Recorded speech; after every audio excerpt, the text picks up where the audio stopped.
Hey, everybody. Welcome to this session of Buyer First, Ask Me Anything. I am Carole Mahoney. I'm the founder of Unbound Growth, the author of the upcoming book, Buyer First, coming out next fall. And this is the time of the month where I get to answer all of your questions about how to be buyer first in our conversations, in our interactions with potential clients and customers. Now, I started doing this a couple of months ago when I realized that the answer to most of the sales questions that I get are how do we change our thinking and our actions to be all about our buyers and not all about ourselves? It's why I wear these confusing t-shirts because in order for us to temper the very natural and very human tendency to talk all about ourselves and the things that we know, we need a reminder. So this t-shirt helps the person who's wearing it to remember not about me. And yes, you can go buy one for yourself or your team or your neighbor who's way too loud, way too late at night. All of the proceeds from the t-shirts go to the Barbara Guillemonco Scholarship Fund to help more women get a sales education. When you visit my website at unboundgrowth.com, check out the top right-hand corner, that red button that says Not About Me Tees. You'll be able to then get your t-shirt there for everyone who needs one. The only thing I ask is that you tag me in the t-shirt photos on social media. I love seeing little seeds grow to become big things. Now, let's start getting into our questions. If you're here joining me live, now it's time for you to start asking some of those questions. Hey there, Andrew. I'm actually going to answer one of the questions that Andrew asked me last week during the Hypercycle Go to GTM games. We're going to get into that as well. But now is the time for you to start typing in some questions that you might have as we start going along. And if I don't have time for your question, I promise you I will do a post on it later, or we'll definitely address it in our next Ask Me Anything. So as you're typing in those questions, without too much further ado, I want to dive into our first one, because this is one that I've been getting a lot from new sellers. They're just starting out in sales and they're completely overwhelmed.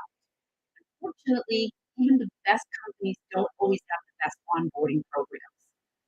But that's another topic for another day. Actually, quick little plug, I am doing a 90-minute intensive on sales hiring and onboarding for the Inbound conference happening in September. So if you're interested in that, make sure that you register to see me and work with me live in person. And there is limited seating available, so check it out. But back to this question that I get from a lot of new sellers. And actually, now that I think about it, it's not just new sellers who I get this question from, but it's also salespeople who are going into new roles in their companies. Maybe they're going from BDR and SDR to account executive or account executive into manager. You get the idea. The problem is they don't get onboarding either. So, quick tip for all of you sales leaders who might be listening in, your onboarding is a process, not an event, which means that your internal hires need it as much as your external hires. If you keep onboarding and training and developing them, they're going to be better prepared for the roles and they're going to be better able to be buyer first in all their interactions. Okay, so now if you are in a new role, what is the best way for you to be able to prepare for that? That's the question that I get a lot because every new seller in new role wants to hit the ground running. They want to be able to knock this out of the park, so to speak. Problem is, you don't necessarily know who it is that you're calling on, not exactly anyway. And you don't necessarily have product training yet either, which is actually a good thing. So what can you do? This is actually the best time for you to immerse yourself in the world of your buyer. You don't have the pressure of a quota yet. You haven't been brainwashed by product training yet. So that means you're free to spend as much time as you want to getting to know your buyers. So ask the company that you're going to be working in or the type of seller or buyer that you're going to be working with. Ask if they have buyer profiles that you can study. Is it small business owners? Is it project managers in large organizations? Is it the VP of sales in tech companies? Where do they go for information? What associations are they members of? What influencers do they follow? And if your company doesn't know the answer to that, maybe keep that resume updated and your LinkedIn profile up to date, and then take matters into your own hands and talk to the people that you know already.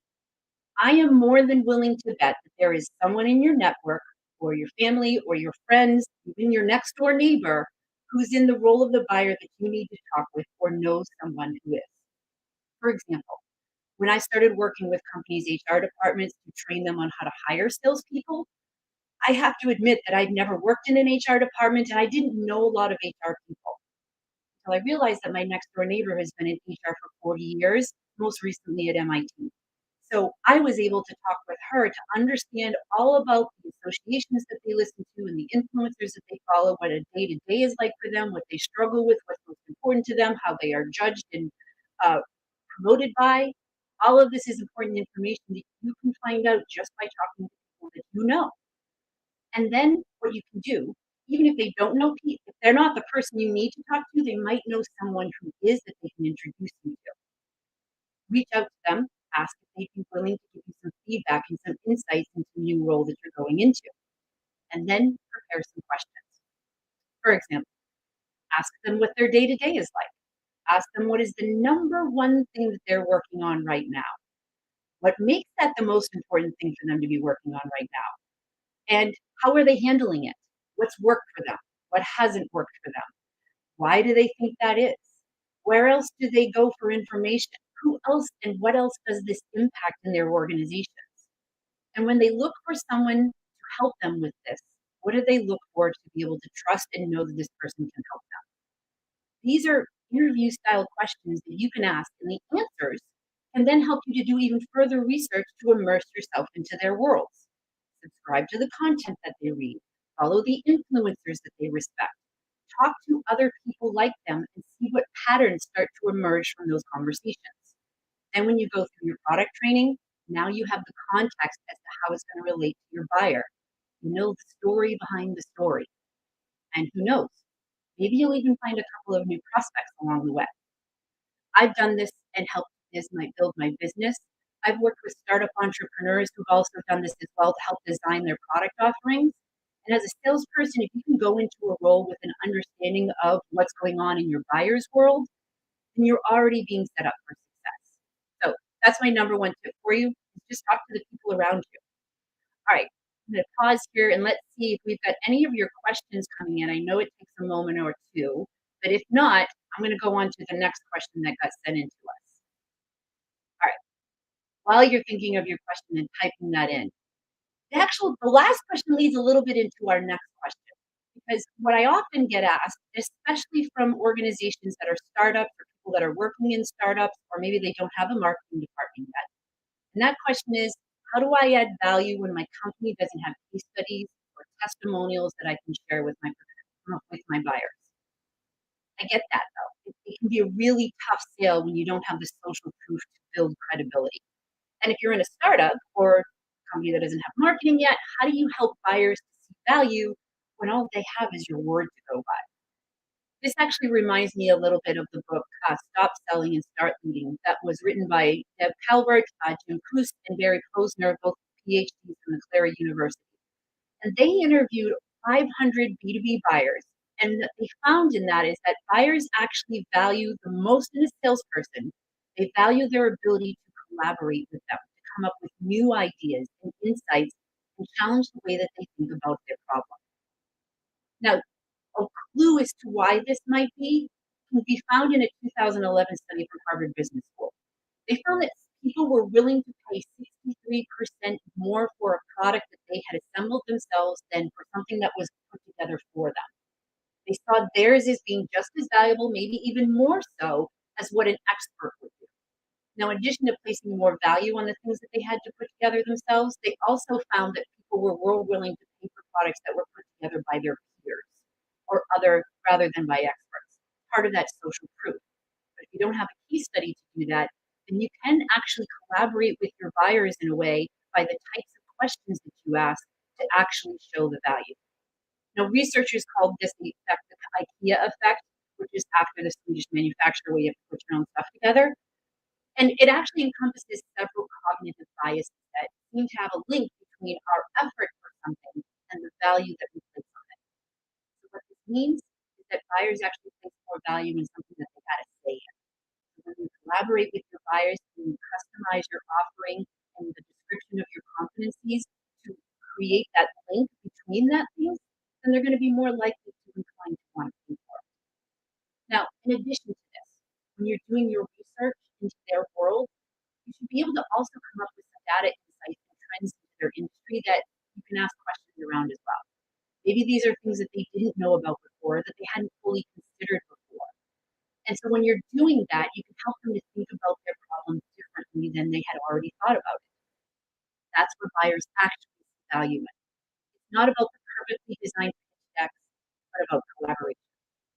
And if they need testimonials and references and you don't have them, well, then what? First, you got to ask them questions because this is essentially an objection that they have. And ask how important is this to them in their process. I often have people ask me for references sometimes, and I will say to them, look, I will absolutely be willing to give you a reference if you know that this is the solution that's going to solve your problem and that this is only one final piece in the decision making process for you. Because I wouldn't want my best customers to be spending time if you're not serious about this actual solution. And then I also say, you really think I'm going to give you someone who's not going to tell you glowing testimonials and wonderful things? Of course I am. I might even invite them to talk to people that haven't been successful. But if you're in that situation, what you can also do is just be transparent about it. Let them know that this is a new approach to a problem and that you're hoping to work with innovators in this space so that we can change the way that this problem gets solved. Are they open to building this out with you? If they're not, then move on. There's someone out there that probably is. All right, I'm going to take another pause here and see what questions do we have coming in. Before we get to our last question, that's something that Andrew Paul sent into us, which is how do we get out of a hole in a conversation? This is a question that I actually see happen a lot. And well, let's actually examine how do we get there? How do we get to the place where we find ourselves in this box in a conversation and we're not going anywhere with it? We've gone down the rabbit hole and we're stuck there. The problem is, well, the problem actually is how you got there to begin with. How do you dig out of the conversation hole? Well, first you've got to find out how you keep getting into the conversation. I often see it happen when we start talking about products and solutions. We don't know enough yet about what the challenge is or how it arose or what the opportunities that they're going after and the impact it's having. We start talking about some aspect of our tool that isn't even the real issue. We put ourselves into these boxes and rabbit holes, and buyers, they're not really willing to let us out of them. I see this happen a lot when people are prospecting and they send out these initial emails. They have some little bit of personalization at the top, like, hey, congratulations on the new job, or I see that you've been leading in this industry for the last 12 years. They ask one other maybe sort of question. They try to offer a case study or a data point, and then they go into, are you open to evaluating a CRM system for your company? And most often they get the response with, no, we don't need a CRM system right now, or we don't need this right now. We get into this rabbit hole. Or we start asking these questions where we assume that this is what the challenge and problem is. And no matter what they come back to us with, we keep going down to see if we can dig deeper to find out that this is the problem you have, right? Because that's the problem I solve. We often find ourselves in the rabbit holes because we dug the hole ourselves. So if you find that this happens to you a lot, then it might be time to examine that. You know the old, you don't need that right now, but thanks. I invite, I ask, no, I implore you, sit on your hands, bite your tongue, look down at your new t-shirt, and remember, it's not about you and your solution. It's, don't even mention your solution. Don't even mention your company if you can until you've asked at least 3 layers of questions about their challenge. Because it's only then that you can understand what the problem is, why it's a problem, and why they would want to solve it. What you have to offer might not be the solution for them. So don't dig yourself a hole that you can get out of. What do you do if they start there? Or you find yourself there? Then what you need to do is actually build yourself a bridge to get out of the hole. A conversational bridge helps you to switch over to a new topic, or maybe to cover bases that got skipped over because they come at you asking you directly about this feature or that feature. There's a couple of phrases that you can do to do that. You could, for example, say, if they're going down a rabbit hole with you and they say they're getting into the minutia of things, that's a good time to pause. You know, it seems like this is something that you've spent a lot of time thinking about and that's really important. Can you tell me a little bit about why that is or how it got to this point? That's one example. Another way that you can build a bridge is to say or ask the question, How does this particular thing impact the goals or challenges that you're trying to address right now? A lot of times people will focus on the things that they feel is most important, but isn't the thing that their boss is actually asking them to solve for. But they're laser focused on how this email automation sequence is going to work with their QuickBooks integration and everything else. But that's not the actual problem. Another way you can start to build some bridges in your conversation is when you do your research and you find out what some of the other issues are that people like them have been struggling with, or what trends are starting to show up in their industry that they might need to deal with. Then you can ask, what about questions? What about this particular trend that you see happening in your industry? What is your leadership saying about that? What about this particular situation? Have you thought about doing it this way? These are different ways that you can start adding bridges into the conversation to see how it leads out into other parts of the solution or the problem that they have. All right, we've got a couple of more minutes left here. I want to see what other questions you might be thinking of that are getting in your sales process that you've noticed lately. In just a few minutes. Now, while we're looking and pausing for questions here, I also want to remind everyone, next July on the 19th, we're going to be doing our next Ask Me Anything. We're going to have a special guest. I'm actually going to be joined by Tanya Bergstrom. She's a colleague and friend of mine who focuses specifically on getting feedback from customers to help us to continue to evolve with our customers. We're going to talk about how to get that feedback. What feedback is most important? How do we even reduce our own biases in trying to get it? And then how do we apply and use that feedback? So if you're wondering what's going on in the mind of your buyer and your customer right now, don't miss our next Ask Me Anything with Tanya, because she's going to bring all kinds of insights and ideas to you and how you can do that. All right, let's see what we've got going on here. Andrew asked, what do we do when we have a sales process with multiple stakeholders? I love this question because it's very rarely that you're going to have someone who is making a decision solely by themselves. It's just not how we make decisions themselves. Even if you're dealing with small business owners and it's a one-person shop, that person probably has someone else that they have to report to. I'm a one-person shop, but my husband is definitely my chief ROI officer, because that's the first question he asks whenever I talk about making a big investment in the business. It's like, what kind of return are you expecting from this investment? So even when you don't think there are multiple stakeholders, there are definitely other people who are influencing the conversation and the decision. Now, if you're dealing with an enterprise where you do have multiple stakeholders in different departments or different levels of the organization, the thing that you need to do is to realize that you have a sales process with every single one of them. I often tell my clients, if they could solve this problem themselves between themselves, don't you think they would have done that already? Sometimes we need someone from the outside to be able to read the label of the bottle to us, because we're inside the bottle and can't see it. We're too close to it, which is an opportunity for you as a salesperson to help them to build consensus. So, for example, one of the techniques that I teach my coaching clients is that when you have a group meeting, if you reach out to every single individual on that meeting individually and ask them, what's the number one thing that you're hoping to get from this time together? What's the number one question that you have? What do you want to make sure that we cover in our agenda? Because then you're getting an idea of where they're at, where their motivations are, what their biases are, and even see if you can have a conversation with them before you get into that major meeting to get what else is going on inside of this situation. The other thing to realize is that different stakeholders care about different things. What a C-level executive cares about is going to be different from what a middle manager cares about. It's going to be different from what an end user cares about. If you think about it from going to the bottom up, end users care about their day to day. How can you make my job easier? What do I need to do in order to accomplish the things that have been asked of me to do? And that is the extent of what they're worried about. What's happening in management and leadership isn't something that they have control over or that they even have the space to care about. Now, middle managers or directors, they care about who's going to help my team succeed, who's going to make me look good, how is this going to help me to achieve the objectives that I've got. They're looking for someone they can partner with. They're looking for someone who can offer different perspectives, different insights into problems that they've been tasked with figuring out.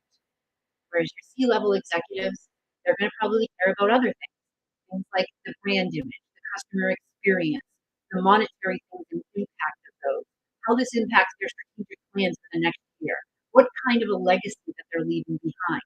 They're looking for different things. They care about different things. You have to know at each level of the organization based on their role, what is it that they care most about? Then you have to connect the dots.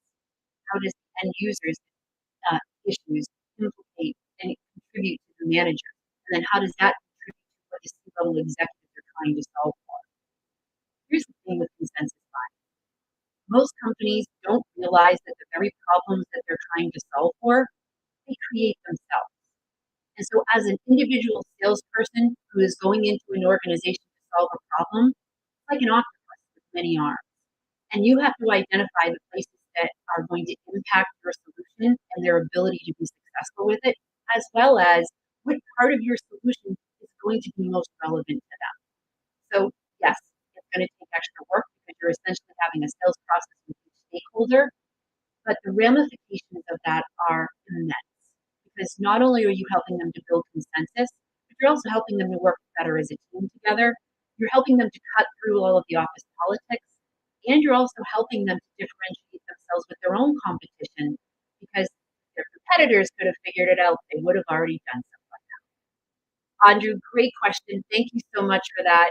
And everyone else, don't forget, join me for our next live stream on July 19th. I know it's summertime. But we're going to bring the Tanya's going to join us. I'm super excited for it.